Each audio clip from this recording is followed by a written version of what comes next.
In your opening, I heard you mention student athletes and LGBTQ students twice, not one word. And even when my colleague asked you if you thought it was a public health crisis, you can't answer questions that affect the majority of students.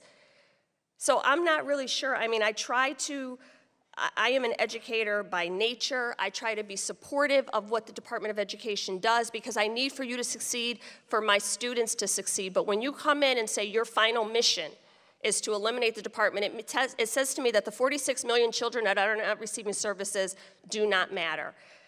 I've ran out most of my time, but this bill defunds literacy programs, eliminates 21st Century Community Learning Center, eliminates preschool grants for children with disabilities, eliminates,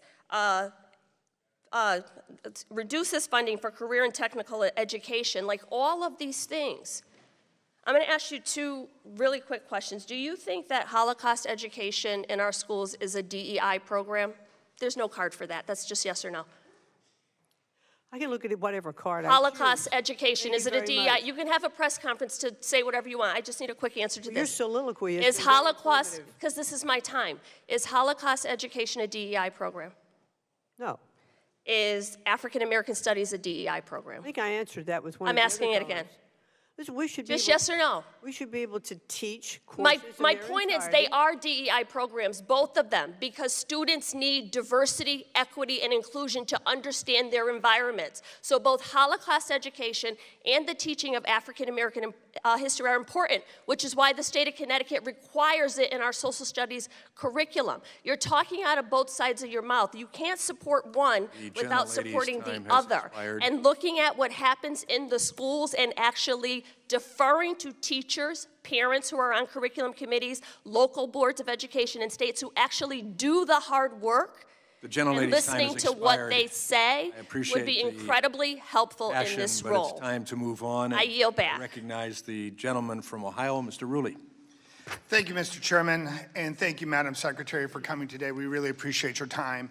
I spent 8 years of my life on the school board, 3 years as a school board president of a public city school. I know this subject fairly well. I was in the Ohio Senate for 6 years, vice chair of education. We all know that our school systems in this country have a severe problem. When you look at school systems like Cleveland, Youngstown, Akron, Canton, Detroit, and Buffalo, we have school districts that are taking $30,000 to $35,000 per year to educate a child that gets a high school diploma with a 4th grade reading level. There's a major problem in our school districts.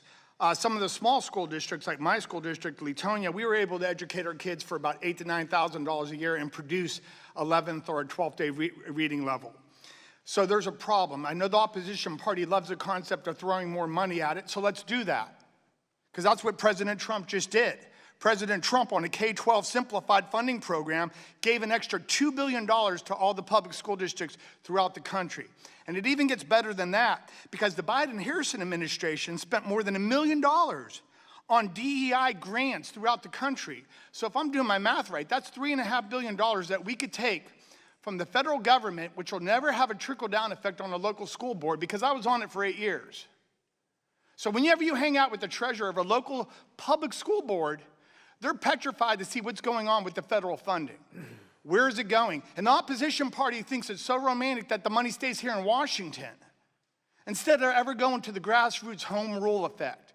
So in Ohio, we love home rule, so I'm excited to see these extra billions of dollars coming back to the local school districts. So Madam Secretary, my question would be, now that President Trump is giving back funding to the states, and more efficiently, what results do you expect that American students could produce in the next 4 years under the Trump administration?